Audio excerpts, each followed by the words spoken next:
gentlemen, and Happy New Year. Yes, welcome to 2024. Welcome to the new version of Anime Talk. Yes, this is the Anime Talk boys, myself and Jazz. But this is not an Anime Talk official podcast episode. This is something for if you've been listening to Anime Talk on Spotify, Apple Podcasts, SoundCloud, and you've been waiting for the new episode.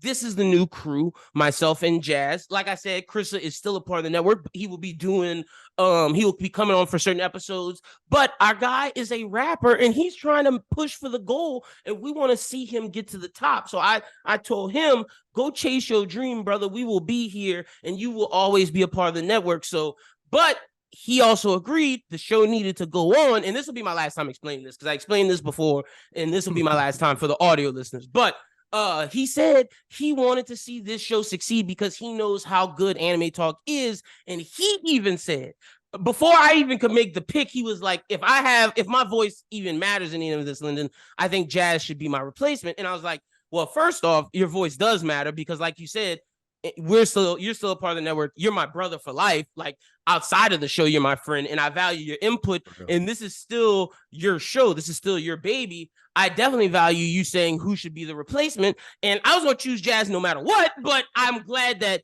he gave the blessing as well. It just shows even more so that Jazz is qualified to do this. So for the Anime Talk listeners, this is a special One Piece manga review as well as a One Piece look at 2023. We're going to talk about our favorite moments. We're going to talk about the best chapters. We're going to talk about the anime. It's going to be a big double dose episode. So for the YouTube listeners, you're going to get it split. So don't worry. You're going to get the chapter review as well as the overall view of the year. Also for the Anime Talk listeners, for the One Piece chapter reviews and the One Piece content, our guy Verson, who is the co-host of Manga Melee, is also on here. So he'll be on the next episode as well. So, but for the YouTube listeners, you'll get the chapter review as well as our One Piece overall thoughts, and we'll give you both things together because I'm sure there's going to be banter between the review and the One Piece stuff that,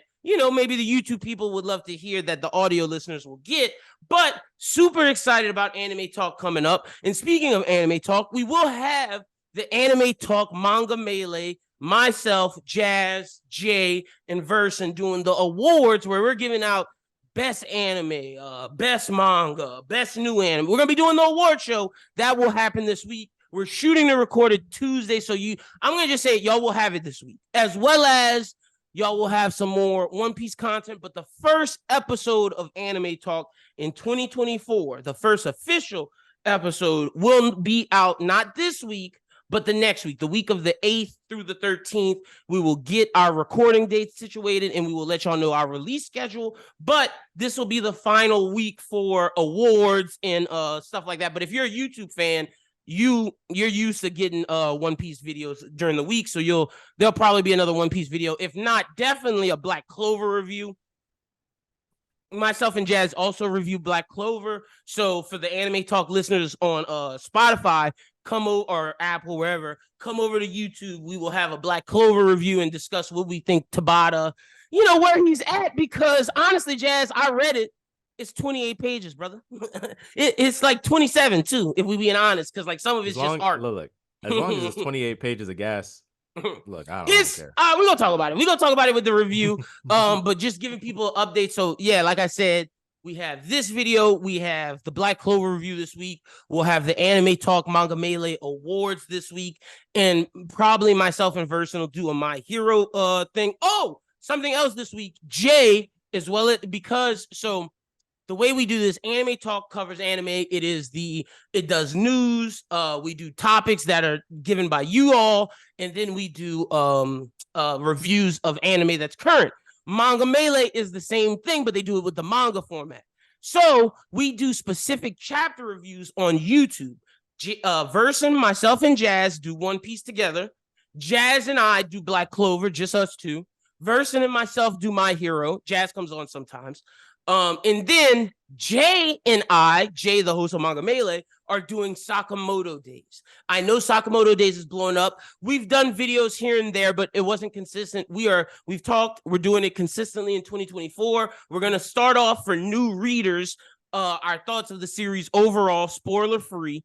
And then we're going to have a video that's the latest chapter review. So we'll start doing it like One Piece. You'll get chapter reviews and then discussion videos as well. I'm sure Jaz and Verson, if they want to talk Sakamoto Days, they will come on. Also, I'm still catching up. So I mean, it'll probably be a minute. Also, through Manga Melee, Jay, Jaz, and Verson will be discussing JJK as they've been doing this year. So that's just catching up, anime talk listeners. We have been doing manga content, anime content. It's been on YouTube and Manga Melee, but with anime talk coming back, we just want to let the audio listeners know what's been going on and where they can head over if they want content that's not anime talk, but anime talk official will be out the week of the 8th through the 13th with myself and Jaz coming steering the ship. So without further ado, let's get into it. Jaz, how you doing, brother? Man, happy New Year, brother. Like, we're recording this on the 31st. It's like 6:30, so the New Year's coming soon. I just would say don't drink and drive tonight. You know, everybody who's listening to this, don't drink and drive anyway. But tonight's really a big night for that. Like, people, it's sad to say, but like with Uber and Lyft, you would think people would stop drinking and driving, but they still fucking do it, and it disgusts me. Especially with all the like discount codes that Uber and like Lyft give out. Uber and Lyft are both free tonight, bro. They are both free. Like, so why are you not using that? Like, you know what I'm saying? So I know people will hear this like after New Year's Eve, but still, it's like, it should still matter. In the future, if you know you're gonna get a little wasted, don't drive. Like, you know what I'm saying? Like, have a plan. For me and Curse, our thing is, I know Curse likes to drink, so I drive. Curse doesn't drink. You know, I have my other vice. You know, we may you know, smoke a little here and there, but that's the most I'll do, and I'll drive us, and we have never had a problem because she can drink, I'll drive, and then when I get home, if I want to, you know, drink a little bit before we maybe do Mr. Nasty time, I'll take a couple shots. I'm a lightweight. Give me 5 shots, and I'm right there with her. So I wait, but you got to have a plan. You got to have a plan, if not Lyft. And like I tell my friends, I tell everybody, Jaz, anybody who's a friend of mine, if y'all are drunk and y'all are out, and y'all can't get a ride, I will come get y'all. Call me. I will come get y'all. You got to take care of your friends. Take care of your loved ones.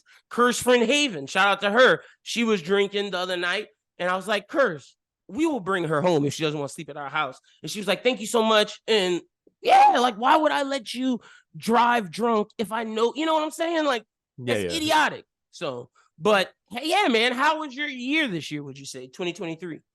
You know, I'm not gonna sit here and call it bad because it wasn't bad. Yeah, I don't think it was a bad year for me. I'll just say a lot of reconstruction, a lot of doing shit, like especially like in my like work career that I don't want to do, but like, you know, it's I gotta make the money.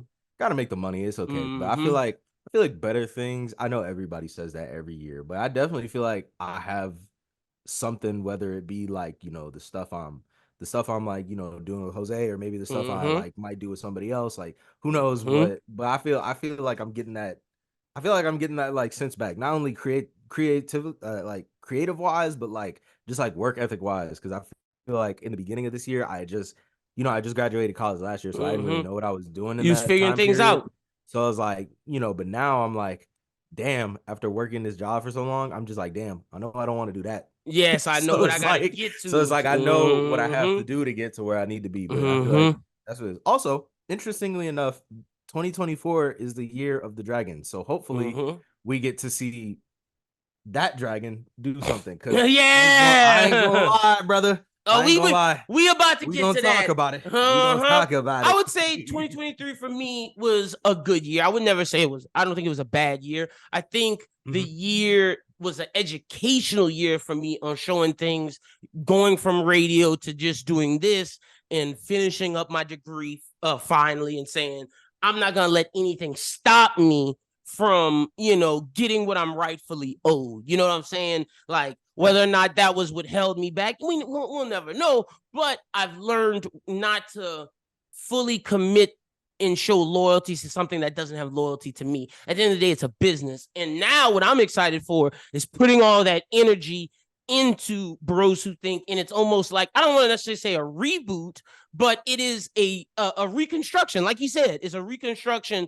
And now the energy going into the network from all angles, everybody, 100% from everybody, which I am excited for, because y'all are about to get almost like when the network first started energy, where it was let's fucking go. And now that pretty much everybody that does it outside of Schubert and Jay, we all live around each other. So there's content that you're going to get that, you know, might not necessarily be a podcast, but it'll be something on YouTube. So for audio listeners, that's why you got to watch. But let's get into it. A good year nonetheless for both of us, and a good year for One Piece, which we will discuss at the end of this video. So let's start off with this chapter. For those of you who don't know, we do each chapter review where we give a brief summary of the chapter. So we let you know what was going on, and then we pick parts of the chapter that we think we should dive into and discuss. This is One Piece chapter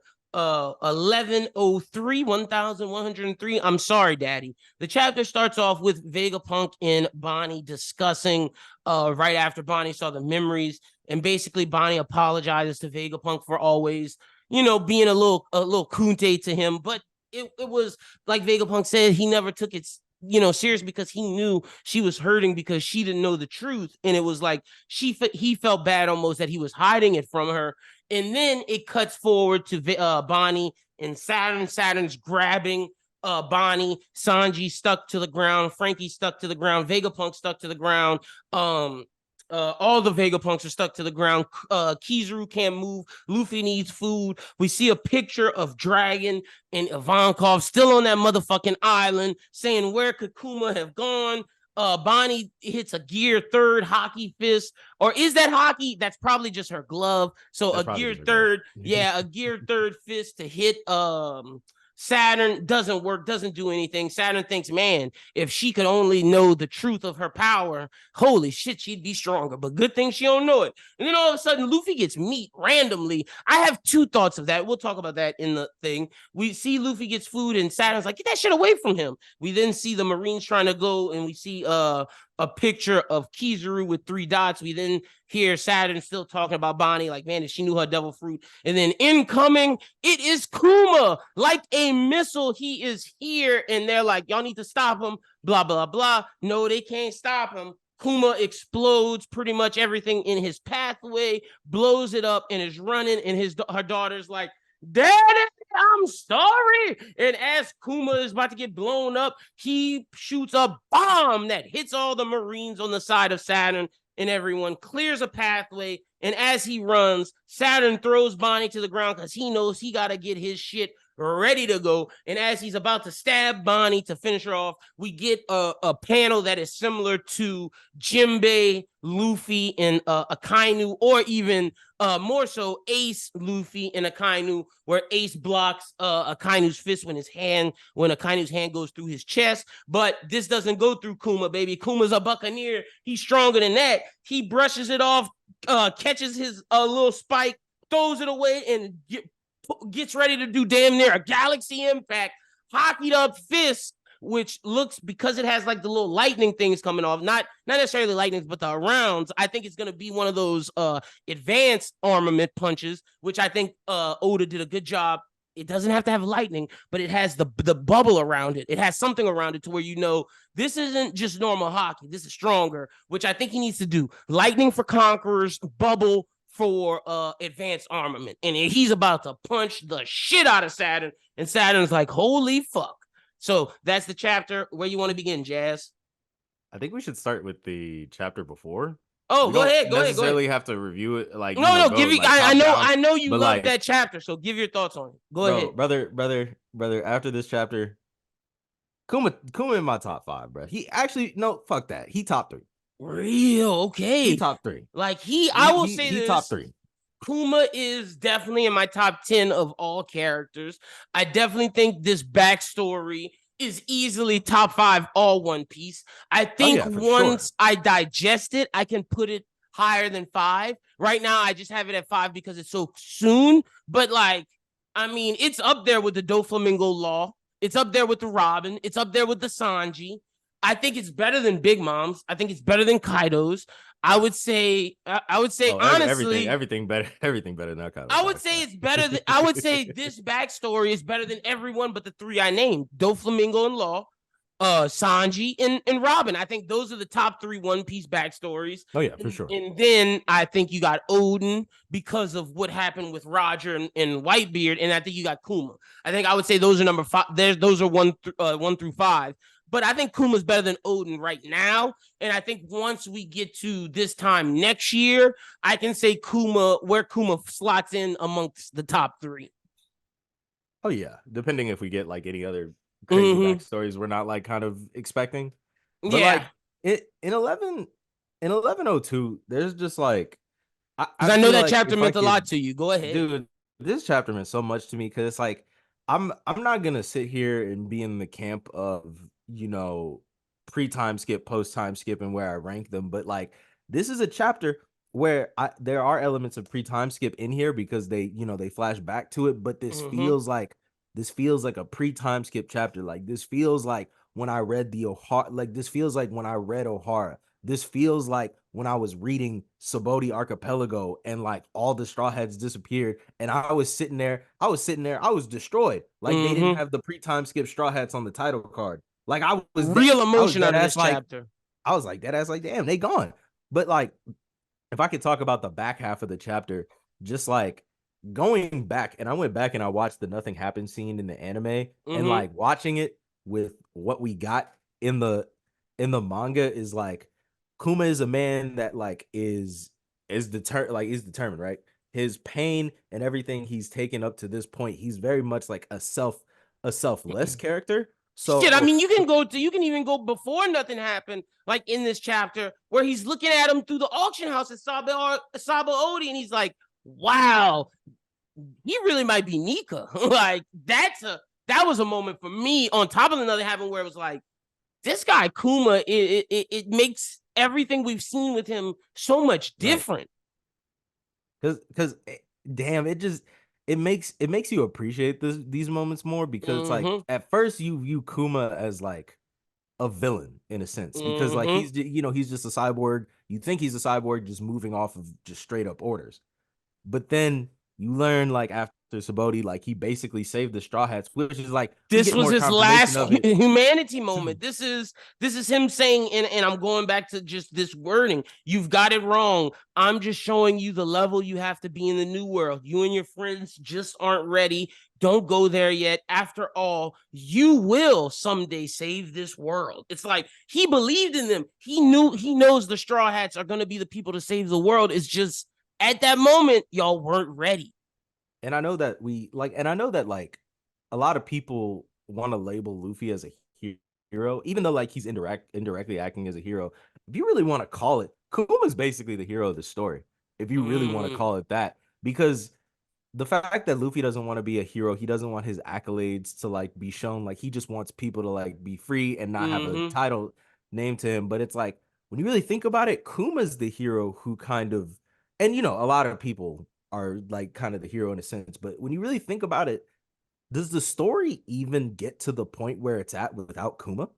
It does not. I definitely see where you're going. I could definitely say Kuma is one of the major heroes of this story because without him, the Straw Hats don't get to where they're at. I think everything to where they are now is accredited to Kuma, but I also think you can accredit to some other people as well too. That's why I would say he's one of the heroes, and I definitely think Luffy is a hero. I know he doesn't want to be called one, but I'm with Kuma on this. It's like whether or not you acknowledge it, but you're the person that's going to save the world. So at the end of the day, you know what I'm saying? Like, right? Kuma it's like he's going to be the hero anyway, but like. Who cares what you think? and honestly, that may make him a better hero. The fact that he doesn't need to acknowledge what he's doing. He just wants people to be free, essentially. And that and honestly, and that's what makes a true hero at the end of the day. Not this I don't want to shit on Midoriya, but not this person that's saying he's gonna be the best hero. Because you know I love my hero. My hero's literally my favorite new gen. I know, I know, I know, I know, I just want to just throw a little shade. I know. Like Batman don't have to say he the best hero. Batman don't go to do that. Batman just save people. Midoriya, I need you to do that. Batman just do it. That's why he's good. Exactly. But yeah, go ahead. Some other things you like. I'm just shocked that because when you first read Saba Oda, you think 100% that Kuma is a robot at this point, but to know he was a human, that blows my fucking mind. Because or cyborg, I think a human cyborg. And I might have this timeline messed up, but I thought like after Thriller Bark was when they completed the cyborg stuff. So I was like, okay, damn. But then it's like, he talks to Rayleigh, and then you're just like, oh, so his cyborg stuff wasn't completed until after Saboti. After Saboti, like, yep. So he was, and so that's he was what still the alive. last programming was for him to protect the Sunny. And so the first time we get to see like a Kuma that doesn't have his personality is when which is why it's when actually no, you are right. It is I thought it was when Frankie sees him at the but no, you are right. It's at because if Kuma still had his personality, he would have recognized Ivankov. And that's why Ivankov said, "Why are you acting weird?" And like it doesn't matter to us at the time because we think, oh, well, he's always been a robot. Maybe Ivankov just didn't see him before being a robot. But now that we know the truth, it's like, no, he just became a robot. So it's fucking crazy, bro. That makes the Ivankov scene that much wild. That's crazy. And then because Ivankov knew he knew something wasn't right. That's crazy, dude. It all that stuff is getting a rewatch or a reread. Yeah, it has to. It has to. I think we need to do like a review or a video where we rewatch everything that's involving Kuma, Thriller Bark, just the Kuma story. We just watch all of the Kuma stuff and re-review it because I think it's different now. Seeing nothing happen. Kuma's not a robot in that moment, bro. He is a human. Like, you know what I'm saying? I thought he was a robot in that. I did too. I didn't know he still had his personality.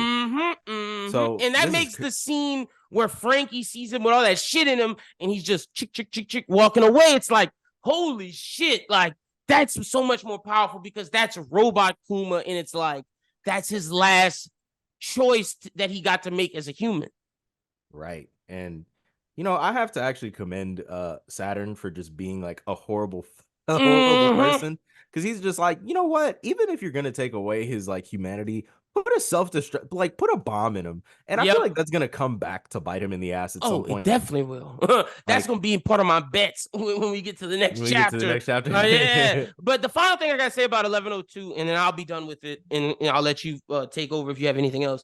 Just the scene where the light's shining through when they make him into a robot, and it's like, damn, this is like almost like Jesus sacrificing himself for humanity when Christ is on the cross, and when he dies, when the light shines through and it shines on Christ and Mary Magdalene, and everybody's crying. It's like, we told you he was thing. And it's like, I think this is homage to Jesus Christ on the cross when when Kuma's turned into a robot. I think Oda did it beautifully too. Right. And then like, because they're all praying, which is crazy. Even look, man, before this arc, I was always like, Sentomaru, whatever. Bro, Sentomaru's like, he's up there. Yeah, I like Sentomaru. Like, they I don't know. Like, I'm with you that 100%. Sentomaru is definitely one of my favorite characters now. Yeah, I did not expect this from him. Also, the fact that like just this whole look. So when I was reading this chapter, I'm not even gonna lie to you, brother. I started tearing up. And you want to know where it was? It was like the literal panel of where there's like this flashback of Kuma's life, and he's like, it's like a montage. Oh, he's running, like he's running throughout his life. And like the worst part about it is, I'm like, damn, this made me feel something, but there's no voice acting and there's no OST. When this gets animated, boy, it's gonna be nuts. Yeah, I'm gonna cry definitely when I see it animated because like it's intense, man. Because you think about it, it's like throughout all of this, that's human Kuma just trying to save people, running to save the people he loves, running to do this. It's like he always tried to put others before himself. He, like you said, a true hero, a true Christ-like figure. And it's like he did everything he could, even in death. When he dies, he sacrifices himself, not only for Bonnie, but the Straw Hats. It's It's insane, man. It's beautiful. Mm-hmm. It's beautiful. Definitely one of the best chapters I've just read in like this year, like in manga and anything, just like generally. Yeah, But no, now 100%. now Let's we can get to get this one. to let's Yeah. get to the next one. So I did the summary before. Again, really quickly. It's just basically we see the if we flash back to right after Bonnie sees all of this Kuma flashback, apologizes. Bonnie, everybody's stuck. Bonnie tries to punch Saturn, doesn't work. Somebody gives Luffy food. Luffy's trying to hurry up to eat to save them. All of a sudden, Kuma drops down, touchdown, and explodes all the Marines away and is about to punch the shit out of Saturn. Bonnie gets freed, and he's about to save Saturn. So yeah, where do you want to be? I know where I want to begin, if you don't mind. I gotta ask one question though before we Go start. ahead, go ahead. Um, so look, the color spread is nice. I really like it. It's really fun. It's really vibrant, right? I gotta ask a question. Go ahead. Why Oda keep teasing us with Yamato? Okay, so I thought the same thing, and then I was like, but he put Momonosuke in there, so that is like so for people who were like, oh, Yamato Straw Hats, they could say, oh, Momonosuke up in that bitch. You know what I'm saying? I guess. I mean, but I get what you saying. I ain't gonna lie, because I saw him on the cover, and I was like, well, what the fuck? No, I'm with you. I'm with you 100%. Also, I gotta say the Shonen Jump cover with everybody in the dragon representing the year of the dragon, which everybody having their own different dragon, with Luffy having Shinron, but then having Midoriya with his dragon, Yuji with his dragon.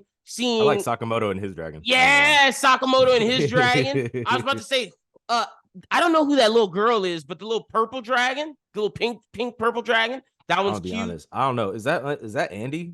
I don't know. I don't know who. Oh yeah, that is Andy under her. I think. I don't know actually because it doesn't have the scars, so that's weird. Yeah, bro, I don't know. Shonen Jump. We got to get up to date for anime talk. Every time I only know Luffy, Midoriya, Sakamoto, Yuji, and the homie from Mission Yozakura. Everybody else is new. Like I recognize the Connie Banache girl, but like I don't read it. I feel so sick that my guy Asta is not on this spread. My guy Asta free. He free from the shackles. But it kills me every time we get a Shonen Jump cover because all the way in the back is that Kagurabachi nigga. Bro, in the last one, he was just straight up deadpan. Everybody else was smiling, and I was like, he ain't got nothing to smile about. They got that nigga up out of there. But, I mean, look, Kagurabachi's fire. We'll talk about it soon enough. All right, I think that I would definitely want to start here. Where our boy Saturn, evil villain, calls Bonnie's mom gonna be the 8th lady of what's the exact word he says? The 8th lady of what? Hold on. Let me find this. Because I know you know what I'm talking about, because that shit was crazy. That's weird. In the translation I'm reading, it says wife number 8. Where's that? What page is that? What is that before? 11. It's before. What's right before it?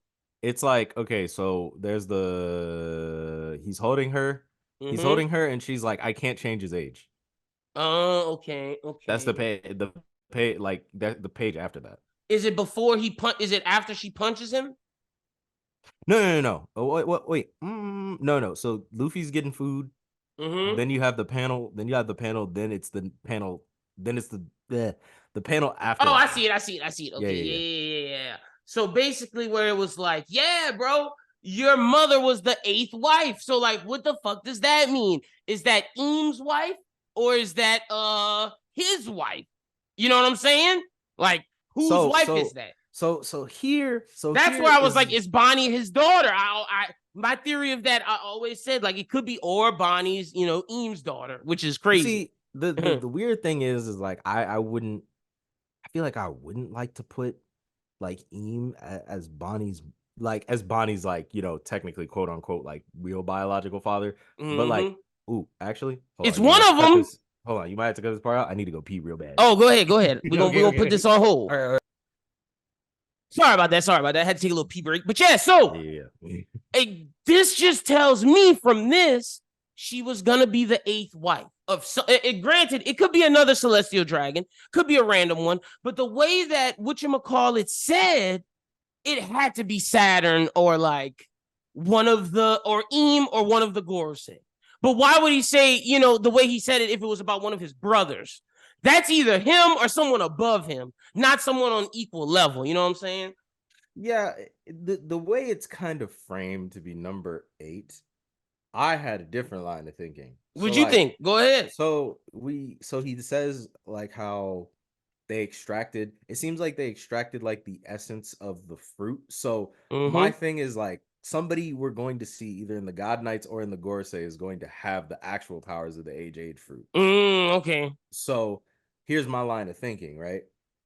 They're extracting devil fruit powers to be like, to be put into the mother. So when the child is birthed, the child has the powers, right? That way the child doesn't have to eat the fruit. Maybe that's how they're making. Maybe that's the new God Knights we're gonna see. Because I don't think the same God Knights we're gonna see from back then are still here. Maybe some of them, not all of them. But maybe it's like, for wife number 8. Maybe wife number 8 is supposed to be reserved to make the 8th member of the God Knights or something. That might be a little bit of a stretch, but I mean, we've seen what they've done with Vegapunk creating the Seraphims and Child Soldiers. So to say that the same can't be done for the God Knights would, I feel like it could be. It's possible. That's not a bad theory. I don't dislike that at all. Like not at all. So we gonna see. It could either be the Jazz route. I don't think I don't know if we'll find out if I don't know if we'll find out the biological Poppy unless it's Eam or what you're saying. Because if it's Saturn, I think this is the most we'll know of it if it's Saturn. Like I don't think Saturn wants to say. Also, I feel like if it's Saturn, I'm not opposed to that either because it makes him even more evil, bro. It makes it even more evil, and he better land that punch. Honestly, Saturn is probably the most evil villain we've seen since Doflamingo. Like legitimately evil. Like I know Kaido was evil, but the way that Kaido masked it was for power. You know what I'm saying? Like Orochi was the problem. Orochi was the guy who was the real. Like Kaido was Kaido would have just made weapons. Honestly, Kaido would have just made his weapons and been like, "All right, I'm gonna stay here." But Orochi was like, "Nah, bro. Let's take the waste, poison the well. Let's feed the smile to the people." Like when he fed the smile to the people, Kaido was like, "Damn, you evil." Like Kaido his plan wasn't, "Oh, let me starve these people and feed the smile to them." That was Orochi. Kaido was looking at Orochi like, "Damn, you doing too much." Yeah, legit. Like Kaido was like, "What the fuck?" But Doflamingo was really evil. Doflamingo was like, I'm gonna do what Orochi did and be like Kaido, the must. I'm gonna be both. So that's why I say Saturn is the most evil person since Doflamingo, in my opinion, like truly evil. So if he's Bonnie's dad, that makes it crazier. Yeah, but also at the same time, I feel like he's given us enough reason to hate. Oh yeah, he does. Yeah, he's already without being Bonnie's dad, he's already the most evil person since Doflamingo. Adding that he is Bonnie's dad puts him over Doflamingo well and above the most evil person in One Piece. Legit. Yeah, so, all right, next thing I got for you. Did Akainu give Luffy that food, or was that Kuma teleporting Luffy the food? Boy, Akainu. Where Akainu came from? I mean, not Akainu, Kizaru. Is it Kizaru saying... That's so funny. I just imagine Akainu just showing up on Egghead being like, "I'm here to serve you, Sun God Nika." Here, Dragon Son. My debt is paid. No, but was it Kizaru or was it Akuma? Because I know everybody's been saying Kizaru, but I mean Kuma did come into my mind of I wanted it to be Kizaru, but like Kuma could have teleported that just as easy. I'm on the line of either Kizaru. I would like it if it was Kizaru because then it's like me too. Because he made a choice. He saw the Nika form and he was like, "Oh, so this is the," and then he just heard Saturn say it. Then he just heard Bonnie say it. So now he was a part of all the Vegapunk Kuma shit. He's been Vegapunk and Kuma's friend for forever. Right. So then because then it's like, you got to think about it. I don't really think this is necessarily Kizaru betraying the world government, but you got to think it's just him helping his friends. Right. If these are the people that you and your people directly answer to, mind you, you might see them, but you don't know who they are. He's already seeing all this happen like right in front of his face. He's seeing the pentagram he's summoned out of. He's seeing this weird power. He's seeing him basically turn into a demon. And in Kizaru's mind, it's like, these are people that I already didn't want to kill. These are people that I have shared a meal with. These are people I Now love. And it's like his unclear justice is super unclear. Like, it's gonna start to become clear because yeah, it's cloudy right now. But like, to your point, he's gonna choose a side. Like, right, imagine if this was I don't want to say it like this. Like imagine if this was like the US military, right? And some big government official was like on the battlefield and could turn into a demon. And which you believed in, no, but not, I'm with you. Keep that. Like, you know what I'm saying? You have this viewpoint of America. You feel a certain type of way. You're fighting for this cause, but everything you're doing on this battlefield is against what you believe and against what you believe America stands for. And it's the people in charge you're finding out aren't doing the true justice. What do you do as a person in law enforcement, but not necessarily the top person? Do you go for what America and your country and justice stand for, or do you listen to the corrupt people in charge? We see that every day in the world, and Kizaru has to make the choice of his moral code or the job. Right. Also, Caribou's still somewhere on the island too. It could have been him. That was my third. Yeah. I mean, I wouldn't necessarily like if it was Caribou because I don't. Like the same thing happened twice. But I feel like Caribou's working with the Blackbeard, whoever it is. Also, Blackbeard theory. It's Mori. Mori is going there to collect bodies and pick up Caribou. Collect bodies for Blackbeard's ultimate attack of him having Edai Tensei warriors. Like, he's having all the down warriors. Like, wait, did Kobe? But I thought Kobe freed Moria. Not unless. I'm not sure. I gotta go back. It's been a minute. It's been a very long minute since we were on Hashinosu, so I don't remember. I think he wanted to. I don't know if he was able to. I think he went back to. I just don't know if he did. So I think I don't know if there was confirmation for that. I think if Blackbeard still has Moria, my theory is Moria is going to pick up the bodies on Egghead, so he could have Moria's just going around collecting all the dead strong pirates, so he could have Blackbeard could have an army of the dead. Wait, but also Caribou's like, isn't something in Caribou is like they can't even detect him? Because wasn't the thing like Sanji and Zoro couldn't even detect him on the ship at some point? Oh yeah, no, at some point, yeah, no, because of like the way he uses devil fruit. So I mean, that's probably more likely, but I mean, still, I would prefer if it was Kizaru and not Caribou. The story, I would prefer if it's Kuma and not Caribou. If I had to rank it, it's Kizaru 1, Kuma second, 2, and then Caribou like all 5th. Also, for the people shitting on Sanji, stop it. It's not Sanji's fault. He can't fucking move. It doesn't make him a pussy that he's like, people were trying to say he's Sakura or Hinata screaming for Naruto just to shit on him and be like, oh, Zoro would have moved. You don't know Zoro would have moved, bro. This is a new power that no one has felt. You know what the funniest thing is? That shit pissed me off. And I tried to defend the Zoro people, but that was bad this week. And you know what's the funniest thing about it? Like, this is in no means slander. But the whole time, this is a whole demon, whatever the hell Saturn is, and this we don't know if it's a devil fruit. Like this is obviously not hockey because nobody's knocked out or whatever. And you know what? They might be getting on Sanji for this, but Zoro's still fighting base Lucci. Facts. So facts. Pick your poisons, Zoro fans. That's what I'm saying. Facts. No, you absolutely right with that. Also, and if it is hockey, it's a form of hockey we've never seen, bro. Like, y'all aren't saying this about Frankie. Y'all not saying nothing about Kizaru, but just because Sanji's stuck and screaming, like, come on, man, that's fucked up. It's agenda, man. You know how it's very much so agenda, and you know I'm a Sanji fan at my core, but I be trying to be unbiased on this program because I know how we meet you in versus. Also, it only affects certain people because the rest of the Marines can move. So and it's not like Sanji was screaming crazy. I'm looking at this panel again. He was just screaming, "Damn it! Why can't I move?" Them people was editing that and zeroed in like he was like, Nah, I ain't gonna lie. The edit I saw where it was like blood trying to use conquerors. I ain't gonna lie, that shit got me. That shit was funny. I like, as a Sanji fan, I had to laugh at that. No, I'm with you, but they be doing too much sometimes. They be doing way too much. Also, the fact of Bonnie's power being like a replicator. she almost being like Rogue in a sense. I don't know if you know Rogue from the X-Men. How Rogue touches I know Rogue. So Rogue, for those that don't know, if she touches a mutant, she can use those powers. Bonnie's basically that. If she sees something and knows of a person, she can use their powers. Does that mean Bonnie can use like a Logia? Can Bonnie shoot lasers? Oh or my is it god. just See, physical shit?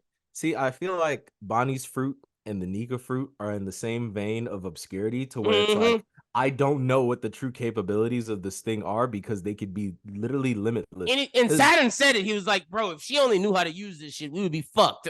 Right. Because like who's to say if she saw a Nell at some point, she couldn't think of a future where That's she what I'm ate the lightning saying. fruit. That's what I'm saying. Like, so it's or like the magma fruit, like where she ate a Kainus and is now shooting lava at people.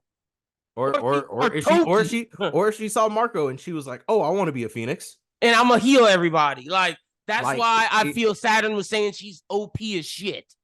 Which makes more sense because like the Bonnie that we know like mentally like actual age wise is like 12 years old, so she should still have that imagination. Yep. But the fact that Nika hasn't shown up and like her father's not there to reassure her, Saturn knows how the ability works. So I feel like that's a good nerf because for the ability I was like, damn, if she could just do this, her possibilities are limitless. Her mental has to be on 10, and it's not right now. Yeah, like in terms of strongest supernovas, she would have been be top up 2. there. Yeah, like, if she can control her shit, she should be legit, like you said, top 2. But because she can't, she falls where she will. But to that point, it makes sense why Saturn wanted that power. And you got to think this might be the only power that can counteract Nika. If they could have that power, well, damn, his thing is imagination, limitless. Well, if we have this, we're technically limitless too. I feel like they were developing this as a counter for whenever the gum fruit awakened. Like reawakened. Yeah, legit. For sure. Legit. I feel like that was always Saturn's plan with this fruit because it just seems like the perfect counter to Gear 5. Or like the only thing that can equal Gear 5 in a sense. Right, because who's to say, give me a future where I can defeat the sun god? Yeah, then like, you know, they would give them whatever. Like, what if they get water powers because of that? And it's like we control the sea now. Like, you know what I'm saying? Right, like that, like that's like so the possibilities of this ability are endless. So I'm glad it's in Bonnie's hands and not in literally anybody else's. Yeah, facts. Especially on the bad guy side. Yeah, no, 100%. Also, Kuma coming in like the Terminator. Ooh, the panel where it's like the fire coming out, that was badass. That was like, all right, Oda definitely took inspiration from the Terminator for this guy. Because when you think of Arnold the Terminator is going to save John Connor, Kuma going to save Bonnie. Like, he is 100% the Terminator. Dude, that panel is badass. So crazy where he saves her. And it's like, or where he has the bullet, the kill shot on his eye, where to shoot the Marines and everything blows up around Saturn and Bonnie, and then all of a sudden he comes in, saves her, but doesn't turn into a donut like Ace, that bitch. Okay, now let's cut Ace some slack because Ace is not a Buccaneer. Let's cut Ace a little bit of slack. You know I gotta slander where I can. Kuma said, "Oh, I'm not no donut." That's crazy. Are Buccaneers basically the One Piece equivalent to a Samoan?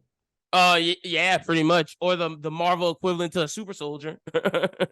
I don't know. I think Buccaneers might be a little bit over super soldiers. Them niggas durable as shit. They are. And if Whitebeard was like, say if Whitebeard half was like Buccaneer, 1/4, or like 1/3 Buccaneer, bro. Look at how many things he took as an old man. He did. Look, honestly, I would think I would rather be a Buccaneer than like the Kaido Oni race, because like the Kaido Oni race, yeah, that thing was durable, but I don't know if Kaido was taking all them shits that whatchamacallit was taking, especially if he didn't have the dragon fruit, because I think the dragon scales add to his. I feel like a lot of Kaido's durability couldn't be accredited to that dragon fruit. Like, I would say the Oni race, like, to be the Oni human or the Buccaneer, I feel like Oni has natural strength. Like, I feel like the Oni people may be stronger than the Buccaneer, but I think the Buccaneers are more durable. Yeah, 100%. I feel like Oni's offensive and Buccaneers defensive for sure. And Lunarian's like a combination of both. Lunarian is basically like the perfect being. If you get one black wings and fire behind your back, you basically him. Which like at some point we're gonna talk about it. Like, which is like, damn, how did they get rid of all these guys? Yeah, it just shows like whatever Saturn was doing, them niggas had them schemes ready to go, and I feel like Saturn was directly linked to that because whoever's the warrior battle god of the Gorosei, which I'm assume is the fucking sword nigga, even though his thing says finance. I'm assuming that nigga's fighting. I feel like whatever Saturn came up with, that nigga taxed them. That's why they couldn't survive. I feel like them two niggas came with some powerful shit. Like Saturn being the science niggas, like, oh yeah, I'm gonna make the weapon, and that nigga is like, oh, I'm gonna fight these niggas. I'm gonna attack these niggas' asses. It might have been as simple as like maybe he developed the sapphire scale disease and let it run on the Lunarians. Yeah, like, because and just killed them off. Because if you're on the top of the red line, you're closest to the sun, so that would immediately take out like a lot of the Lunarians anyway. That's a good fucking call, bro. I like that. And then we get the final panel of Kuma grabbing the thing, the whatchamacallit, the scale to throw. I mean, not the scale, the spike, the tendril. Yeah, like his little what the fuck is his insect leg, his spider leg, his I don't know what the I don't know what the fuck. I was trying to think of. I just say leg. Let me see. I'm about to Google it because I thought it was something called. I don't know what the scientific spider leg term. What is? Oh shit! I was not close to this at all. Do you want to know what it's fucking called? It is called a pedalaps, a pedopalps, or also called paps. These are the two sensory feelers, are very short legs attached to the front of the spider. Oh my goodness, yeah, it's the palps. Okay, the palps, the palps. Yeah. See, you learned something new here on the So he grabs his fucking palps and gets ready to punch the shit out of him. I feel like this was homage to Luffy punching Charlos because Kuma saw it.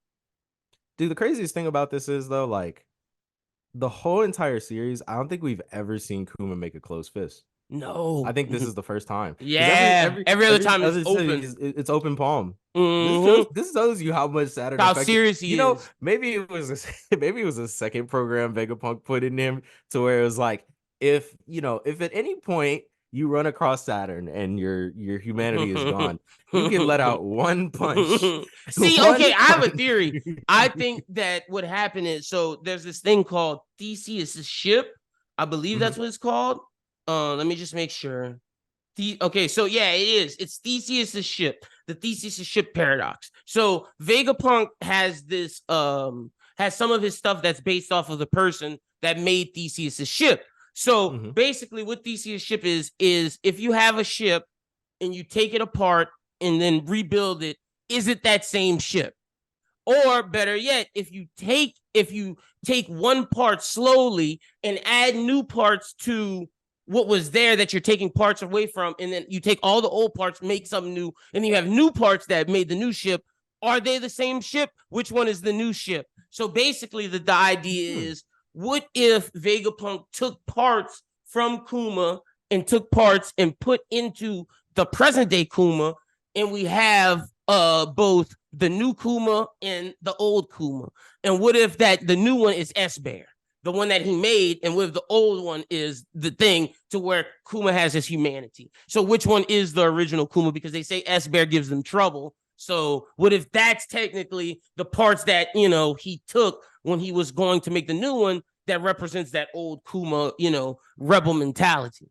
Because I feel like Kuma has to have his humanity in this in some form or way. Yes, he's humanity somewhere. Like, yeah, because like there's no way he's doing what he's did, went to Akainu, did all this, and is about to punch fucking Saturn, and he's a robot, and the commands aren't working. Also, I don't think we've ever seen robots use hockey. So that's probably another instance to where it's like he still has something of him left. So, and the fact that the commander key wasn't working. Like the fact that none of the Marines could tell him stop. Like he has to be some form of human. The next chapter, which we won't be getting for like 3 weeks. For a while. need some confirmation on that, man. Yeah. And to your point, what you said earlier, I feel like if the command code's not working, that bomb's gonna work, and I feel like Saturn's gonna blow himself up. That could be the Egghead incident, really. Like That's what I'm thinking. Yeah, Bartholomew Kuma dies, and blows up Saturn. Saturn dies, and then The Egghead is Straw gone. Hats, Egghead's gone, and the Straw Hats and Vegapunk are nowhere to be found. AKA they're moving on to the next island or whatever. And dude, Kizaru is dead. And Saturn, the Gorosei member, is dead. Yeah, because if Kizaru, I feel like, I mean, if Kizaru dies this arc, that'd be good because then you would have another position open for an admiral because then Aokiji's with Blackbeard. The only one left from the original is Akainu, but he's the fleet admiral. Yep. So then they would need to fill in another slot before the war, and I don't know who that slot would be. But that would be interesting, bro. If niggas tell me Smoker, bro, I'ma block you. You know that's what they say. I'm gonna block you. But whoever it is, I think it would be interesting because this is the old guard dying off. Not only did Kuma die, but Kizaru, and the only one left is Vegapunk. Yeah, Vegapunk is left to wander because he had to, because that's his path of choice, And I'm sick to my stomach that Dragon ain't coming, but whatever. I've accepted it now. Let me get to the emotional. Go ahead let me get to the emotional points before that nigga fucked me up. Before we get to your boy, right? Oh yeah, go ahead. Look, man. The beginning of this chapter, when Bonnie, Vegapunk's basically saying I broke my promise to Kuma. She was supposed to see it, but you know what I'm saying? I guess he was still I don't know if you were ready for that or whatever. And then, bro, when she turns into, I think this is such a bro, that's such a good scene because then it's Bonnie doesn't change her age to her normal age around anybody. So this is her really showing that's her uncle, that man. She's sad, not that she's sad, but that she's sorry. Yeah, she's really sorry, and she loves Vegapunk. At the end of the day, I feel like who she considers family: Kuma, Vegapunk, Sentomaru, and sadly enough, Kizaru. And then people, and of course, Granny, what's her name? Of course, Connie. Connie the goat, man. Connie the goat. So, but Dragon, you bitch ass nigga, man. I had so much hope for you, Dragon, and I love. Shout out Dr. Voodoo, but the Dragon stocks are low right now, man. So look, I haven't sold all my stock, but they low right now. So not making money. Here's my thing, right? To his defense, I still unless Dragon has some crazy ability to where he can ride the wind basically at 100 miles per hour and get across the, because if I'm thinking the timeline where this is at, I think because Kuma already left. There's no flashback. There's no flashback black bars around that box. So I have to assume that this is all happening present. Around the same time. So if Kuma just left, and I think it's been a day since Kuma left because he just showed up. Can Drag? Okay, I'm not. Can he get there before this ends? Is he gonna get there in time? Because he says I hope so. Because he says assuming there's still traces of Kuma in there, where would his instincts take him? And then it's just kind of shouldn't you know? Shouldn't you know? So the fact that he's thinking about this, maybe that means him and Eve are gonna go. I hope they go. Because to me, it's bro, there's no better chance I feel like to hurt the world government than killing Saturn, man. I feel like you miss out on it because it's I'm not saying that this would be bad, but it's if Bartholomew Kuma, the former revolutionary, is the one to take out Saturn, and by all means, Kuma has every single reason to take out Saturn. If the Revolutionary Army doesn't use this, I feel and we talked about a missed opportunity. Before, it's just kind of if the Revolutionary Army doesn't move at Egghead, when do they move? What do they do when the Straw Hats are on Elbaf? It's the only people that doing things are Kuma and fucking Sabo and Ivankov when Luffy made them move. Dragon, you gotta do something, bro. I understand you're waiting for the right moment, but god damn it, how many more moments are you gonna get, bro? I'm sorry. Right, and then it's it's just man, I want to believe in Dragon, but it's kind of I ain't gonna lie, he's giving me Mihawk vibes to where it's damn, I'm starting to question you, brother. I want him to be Shanks and not Mihawk, because at least with Shanks we've seen things and we know Shanks doing stuff. My goat is not out here moving suspect. It's them Zoro fans goat Mihawk moving suspect. Dragon, you moving suspect, brother. Come on. My you goal see, is when I was reading this at first, I was like, okay, maybe this is like literally right after he left and they're wondering this. But it's like, but then on a boat. Like it's been a day. yeah. It's been a day, dude. It's been a day, I'm man. with you. I'm Bro, with you. I ain't gonna lie, bro. If I was Bonnie and Dragon showed up to imagine Dragon shows up to the island After, while which they're he all might, escaping. which he Bro, might. bro, Bonnie, I'm sorry, Bonnie. Smack the Go, shit out of yeah, Dragon. slap that nigga for real. If not Luffy, Smack the you fuck out slap of that that nigga for Bonnie, bro. Like, gee, Willikers. When I think of all my OG goats, Shanks, a OG goat doing shit. Garp, OG goat doing shit. Blackbeard doing shit. Mihawk, Dragon, niggas not doing shit, man. Not doing shit, and it's looking rough for you OG niggas. And look, if Dragon, look, I always said, man, if Dragon or Mihawk do something, I'll come on here and say I was apologize. Wrong. Yeah, I got Dragon but stock. But you know what? You know what I'm not apologizing for? They BS portrayal before the time when they do something. Yeah. That's all I'm gonna say. Because I'm gonna stand 10 toes on that. I don't have Mihawk stock, but I got Dragon stock, and I'm not selling it. I'm not selling my Dragon stock, but boy, is it not looking good for me. All right, Jaz. Mihawk stock going down if you don't fight a swordsman next. All right, let's that's it for the chapter review. Give your bet for so for those who are jumping on, we make bets at the end of every chapter review for what we think is going to happen in the next chapter. We want y'all to participate in this, so we're starting it fresh.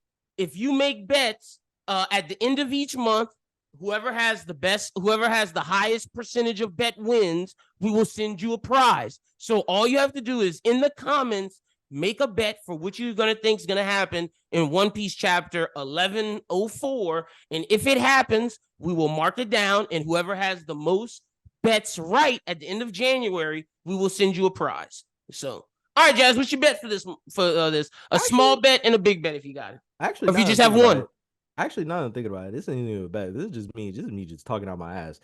So 2024 is the year of the dragon, and the next chapter that drops is 1104. Maybe Dragon shows up. Maybe then. Dragon makes a move. Yeah, look, it's the year of Dragon. He should do something. I'm also like, where's that robot at too? What's that robot doing? Yeah, that robot's eyes came on, and where he at? Where's the robot? What are the Blackbeard pirates doing? Where the hell is Robin? Yeah. Like I was reading this chapter and like I know that all the Straw Hats are different places. God, I hope he's not with I hope she's not with Blackbeard, because if she is, that means that's where we gotta go next. And we don't need another Robin retrieval. We don't need another Robin. Yeah, I'm sorry. Please, like, don't retread that, Oda, because that's why you gave Blackbeard pudding. Like, yes, exactly. But okay, if I had to say my small bet, if I had to say my small bet, I think we see Luffy go Gear 5th next chapter, and the personality of Kuma actually comes through. Yeah. So he actually gets to see it. So he gets to see. Wait, let me say my small bet before you say the big bet, because mine's tied in with yours. So I'm gonna agree with you that Nika comes. We find out that Kizaru gave Luffy the fruit. Kizaru sees Luffy's Gear 5th and sees Kuma, thinks of the time that they were together, and we find out that Kizaru gave Luffy the food, and his unclear justice is becoming clear. He's seeing who he has to fight with.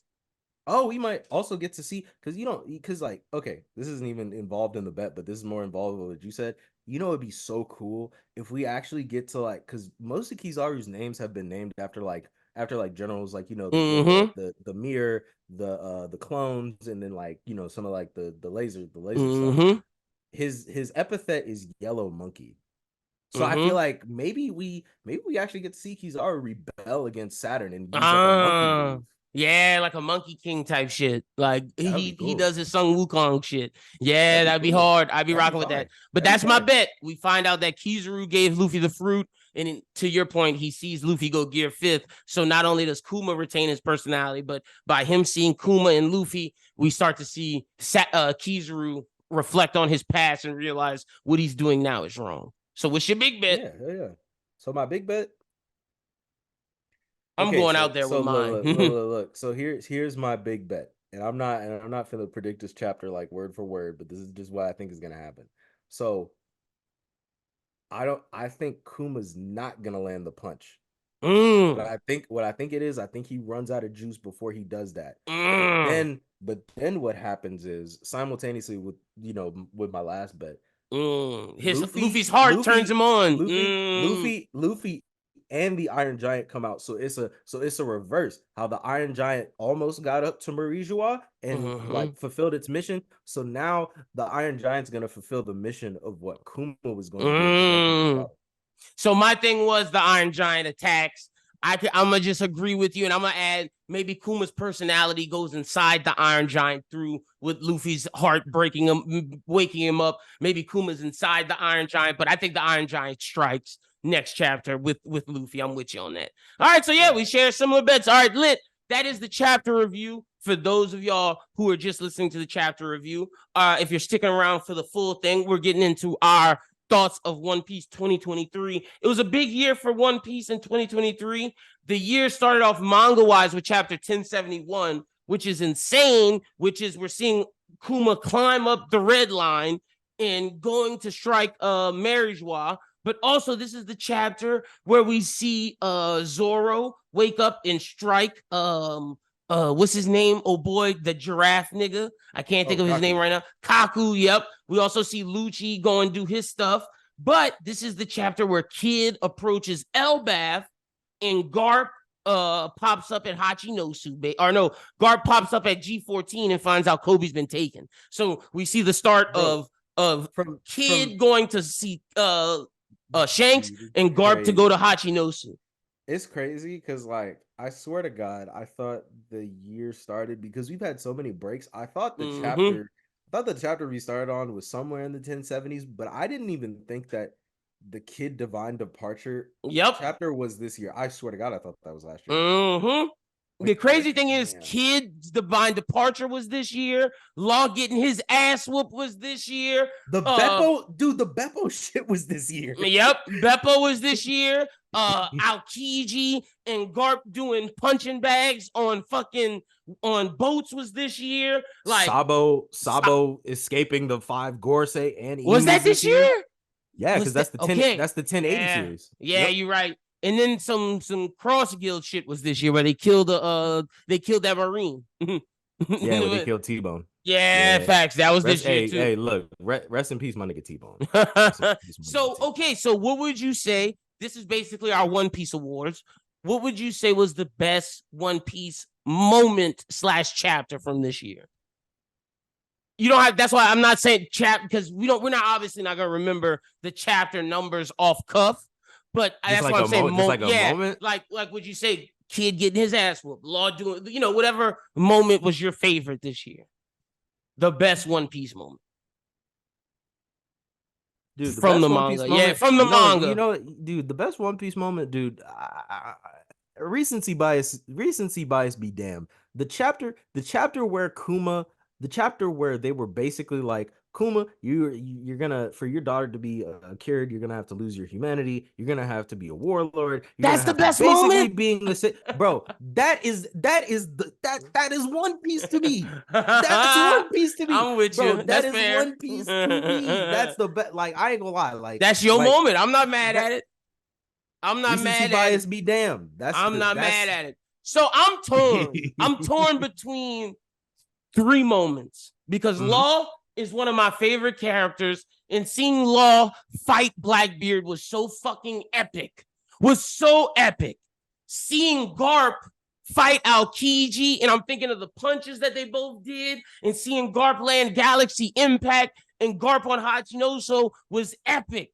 But then also my GOAT Shanks took out Kid. That was fucking epic. Like, I'm torn between those 3 moments, and I want to choose. There's a lot of stuff this year. Like, I want to choose Law versus Blackbeard, but I can't do it. So I'm gonna rank it, and I'm gonna rank it in 3. I'm gonna just rank them. Garp, Galaxy Impact, Garp versus Hachinosu, moment number 1. I mean, look, bro, we've seen Luffy for so long.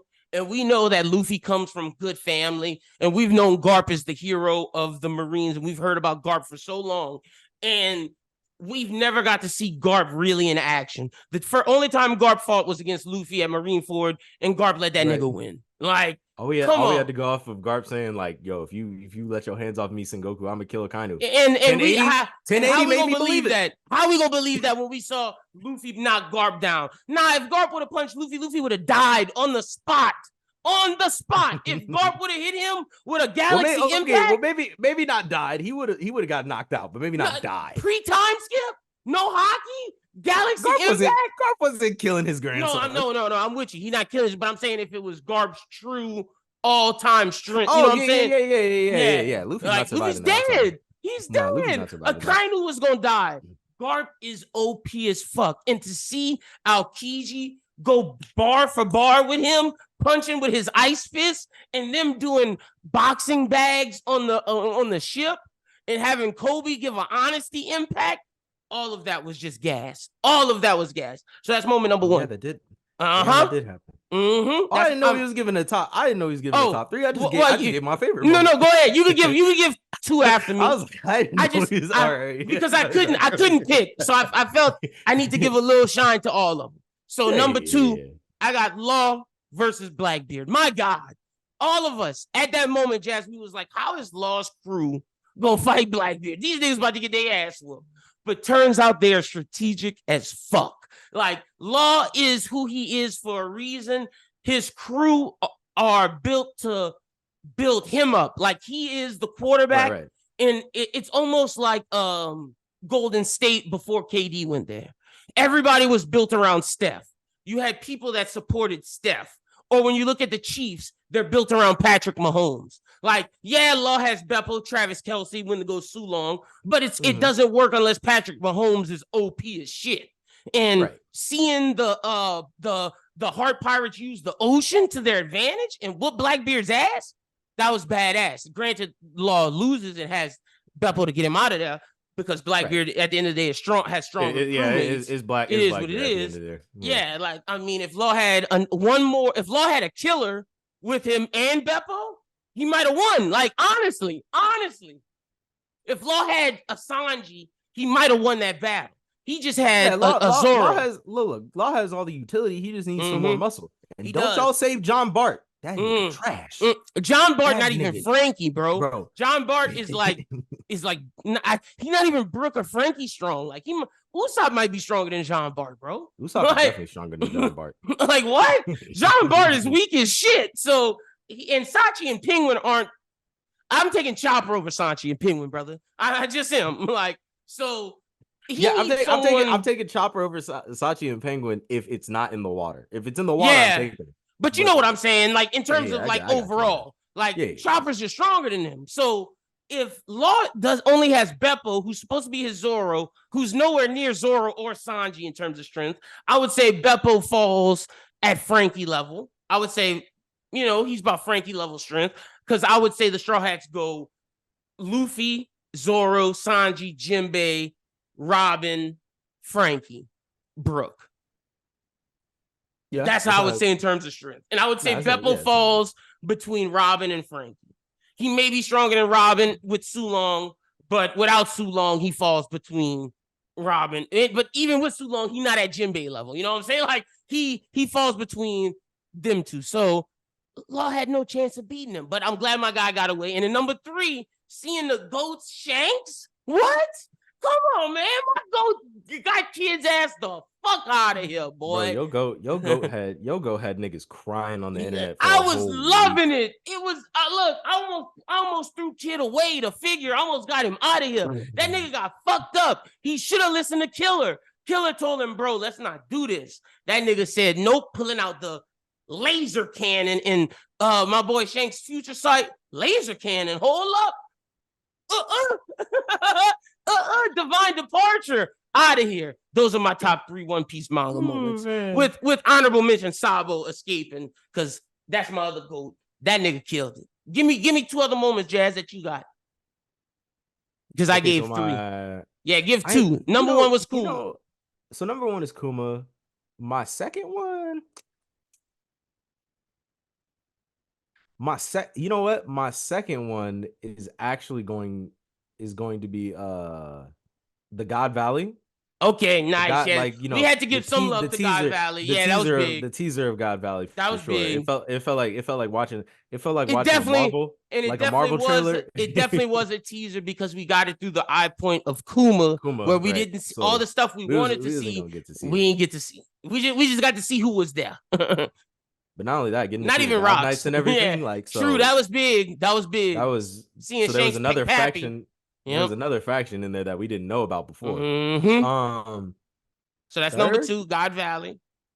I'm not even gonna lie. Third, even though people didn't like it when it originally came out, bro, I gotta say the Kobe Honesty Impact, bro. Look, I Like, had it in there. look, it's a good look, man. It's a good moment. And Why Kobe, don't you just say Garp and Hachinosu, because that's all of them.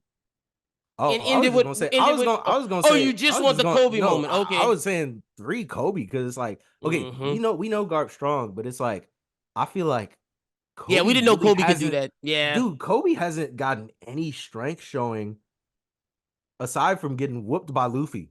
Mm-hmm. So to And see this, him go, like, honestly, this show is Kobe might be stronger than Smoker, bro. oh, Kobe's definitely stronger than Smoker. Even if Smoker come back with Awakening, Kobe's still stronger than Smoker. I don't care. Like I'm pushing that. The fact that Kobe has a Galaxy Honesty Impact with Advanced Conquerors, that puts him literally at Vice App. Like only people I think stronger than Kobe at this moment is Fujitora, Twerk Bull, and Kizaru, and Akainu. That's it, nigga. Oh, and Garp, of course. But yeah. Like, do I think fucking what's that nigga name with the sword who's the most popular vice admiral? I'm looking at him, Momonga with the red hair. Yeah, that's Momonga. Yeah. Momonga not stronger than Kobe. Fuck no.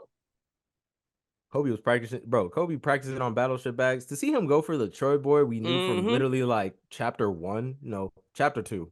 I think that's when he was introduced. But chapter still, 2, bro. But yeah. like he's early. He gets introduced alongside with Luffy. He is honestly, if you want to talk about growth, his growth track is faster than Luffy's. Honestly, Luffy had the fastest growth track in the series, but it's Kobe. Kobe's won then Luffy. But like Kobe had like not and then Kobe, Helmeppo Luffy, and then Zoro. Honestly, yeah, like Luffy at least had a base. Like he ate the fruit and then he learned he had to train with the fruit. But he trained with Garp before he got. So look, he trained with Garp as a kid. He got the fruit. Well, he hung out with Shanks. Probably fought with Shanks and his crew. So got some Shanks training. Ate the fruit, then trained with his fruit with Ace and Sabo. So like that's more training than Kobe ever had. So Luffy started off with a higher floor. And Kobe caught up to. Well, I mean, Kobe's not as strong as Luffy right now, by no means. But I wouldn't say Kobe's like far off, light years away from Luffy. I would say Kobe might be at Luffy at Dressrosa. I would say maybe there. He might be there. If not there, definitely Luffy Punk Hazard for sure. Yeah, definitely Luffy post time skip. Like, yeah, he might be pre Gear 4.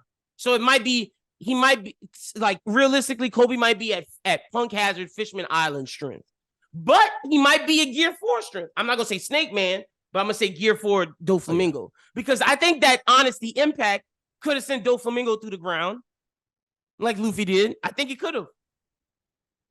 Yeah, there's also like just a lot of good moments like Luffy clashing with Kizaru like for the first time since Sabaody. Shit, I like seeing Lucci awakened clash with Zoro and Luffy. I loved both of those moments.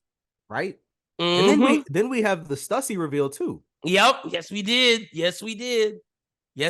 So it's what's crazy? I feel like Oda took a lot of breaks because of the live action this year, but also I feel like we got so much still. Yeah, we did. So that's what I was gonna say. What is your favorite non-One Piece manga moment? Now, this we can just give 2. So it could be from anything. You mean live action? That's just anime? Yeah. That's not the. So for me, my number 1 is seeing Zoro versus Mihawk live action and getting the One Piece live action to be successful. I think that was the best fight, Zoro versus Mihawk, with seeing Sanji battle the Fishman at Arlong. I would say that little arc chunk that's a top moment for me. That's number 2.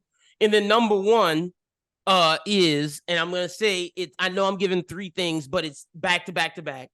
Sanji versus Queen, Zoro versus King, Gear 5 Luffy versus Kaido. Those 3 major fights in the Wano arc are number 1 for me. Those are incredible. And just seeing Marco say the stars are here when Zoro and Sanji went at King and Queen to start off, it just shows the time is over. Their era's over. It's now about the monster trio.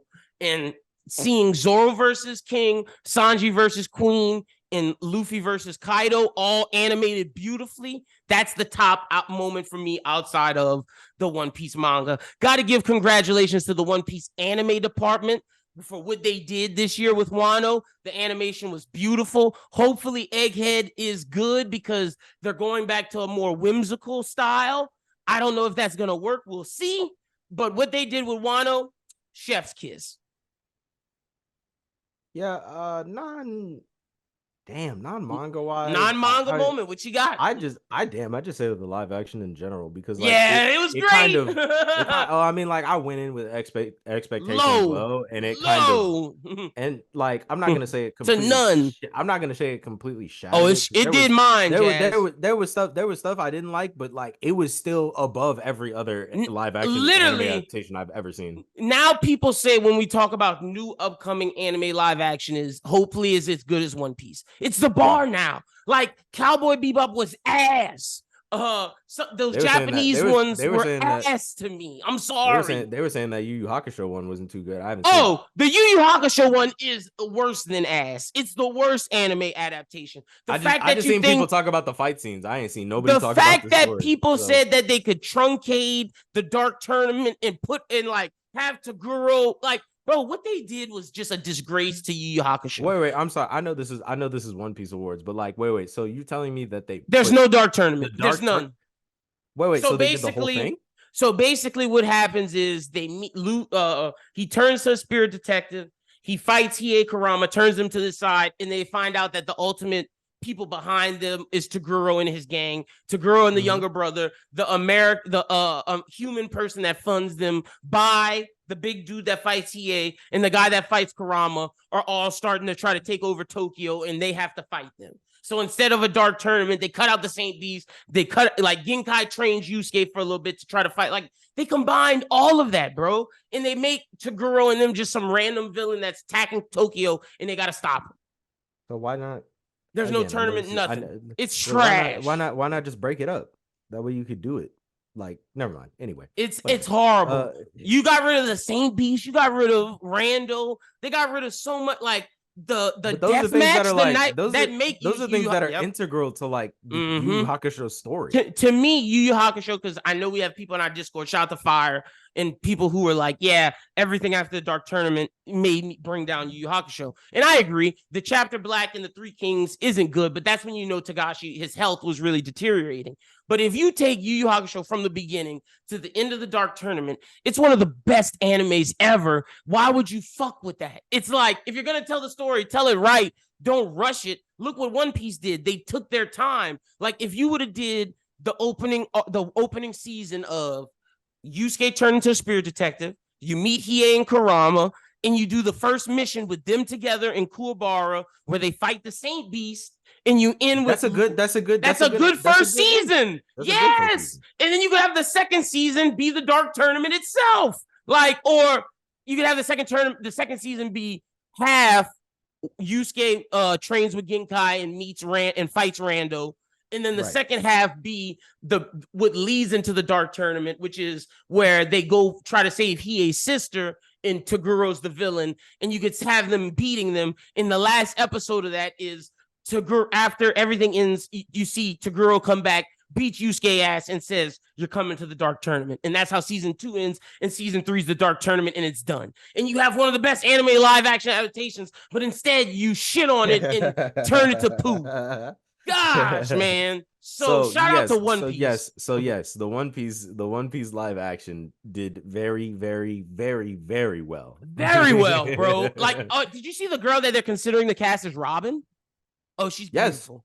She's beautiful. I saw her today. That Russian woman is beautiful. I was like, damn, and she Russian? So yeah. I'm like, they know what they're doing. Damn, that's crazy. That's crazy. I hope they get her. Who would you say is the One Piece character of the year? This is manga, so for sure. Dude. Yeah, it's You already know Kuma. my answer. The year Kuma. Kuma. Yeah, I'm giving it to It's Kuma Kuma, too. bro. 2023 is the year of Kuma. There's nobody else I would have given that to. Because Like, Garp Shanks, Law, Kid, Black, they're all tied. They all have great moments. They've had their time. And they're gonna have their time. You know what I'm saying? I'm pretty sure next year is probably gonna be the year of Blackbeard. It might be. I'm sure. It might be. Okay, so that's Kuma, leading into my thing. Yeah. But it was yeah, Kuma. Yeah, no. Yeah, 1000%. It's Kuma for sure. All right, so let's do our predictions for 2024. Which character you think is gonna have the biggest year in 2024? Give me a moment you think will happen.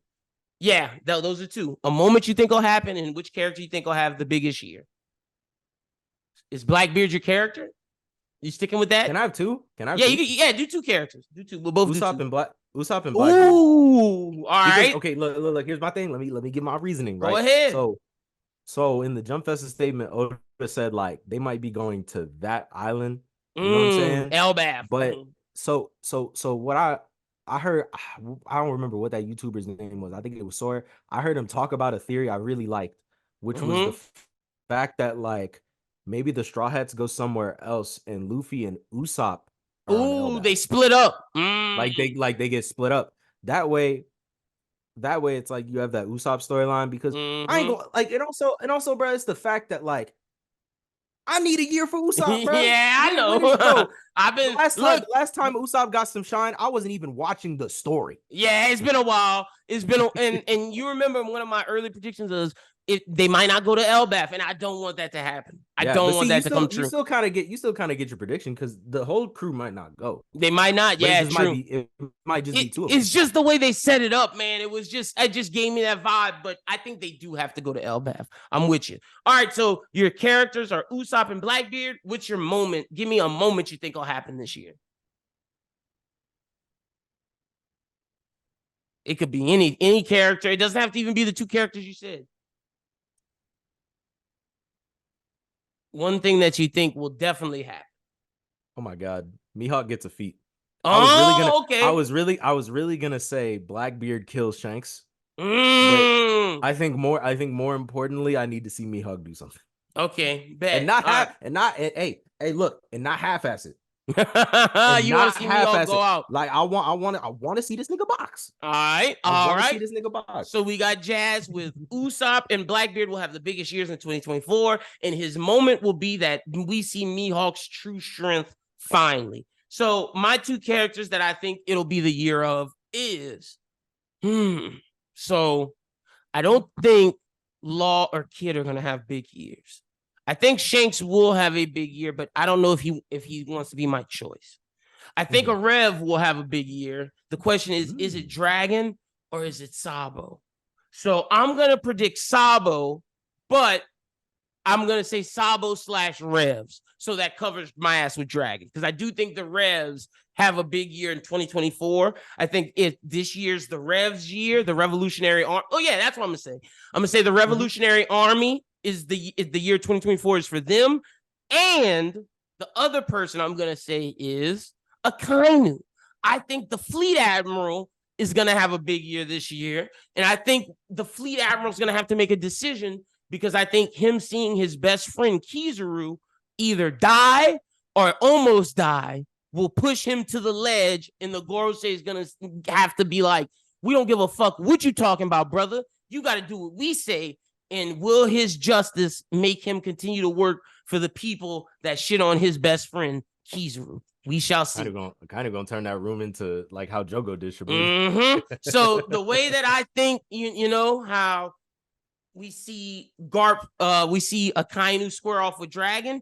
I feel like 2024 is Dragon versus Akainu, baby. Both of them are gonna have big years. And then for my moment this year, the thing I think will happen, I think we will see Shanks and Luffy meet. That's my prediction of my moment. I think Shanks and Luffy will finally meet this year. So that's my moment. So. Because if Shanks and Blackbeard about to fight, Luffy got to meet him at some point. Because I don't want them to fight this year. Blackbeard gonna whoop their ass. I don't want that to happen this year. I think they'll meet at to bump onto your thing about how Luffy and Usopp will go to Elbaf alone.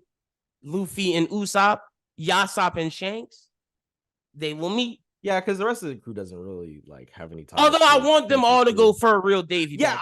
I would like for them all to go, because then we need a Straw Shanks. Hat. Yeah, we need a every Straw single Hat. Straw Hat can see like the man that inspired Luffy. You know yep, what I'm saying? And we need a Straw Hat v red hair pirate Davy back. So that's what I want to happen. All right, Jazz, hell yeah. Tell the people where they can follow you at on social media. You can follow me on Instagram, Jazzy Boy. You can follow me on Twitter, Real Jazzy Boy. Wait, did I say oh my god, I'm fucking you can follow me on Twitter, Real Jazzy Boy. You can follow me on TikTok, Cornell D God. Make sure y'all go follow Jazz. You can follow me at LynBWT. Follow Bros Who Think at Bros Who Think. Like I said, we are the new Anime Talk crew for those listening on Spotify, Apple, and SoundCloud. The first official Anime Talk episode of the new year / new era will come out the week of January 8th through the 13th. We will give y'all the release dates later this week once me and Jazz pick out which day we're going to record. But be on the lookout this week for the Black Clover review that Jazz and I are going to do. We're going to talk about Black Clover and some of our favorite moments from Black Clover this year.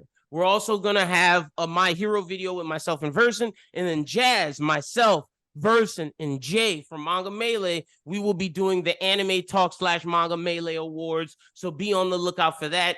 And check out what Jazz, myself, and Reg did with the Bros Who Think Awards. Check out what Reg, myself, and Schubert did with the Bros Who Binge Awards. And check out what Pete and myself did with the Work Shoot Show Awards. That are our wrestling award show, our movie and TV award show, which is Bros Who Binge. And the Bros Who Think is our athlete of the year, person of the year, album of the year, basically everything that's not movies, TV, and wrestling or anime we talk about in the Bros Who Think Awards. But again, follow Jazz, follow myself. We will be back, and welcome to the new era of Anime Talk. And for those that are our One Piece viewers, be on the lookout for the next video. Until then, yes, sir. Peace.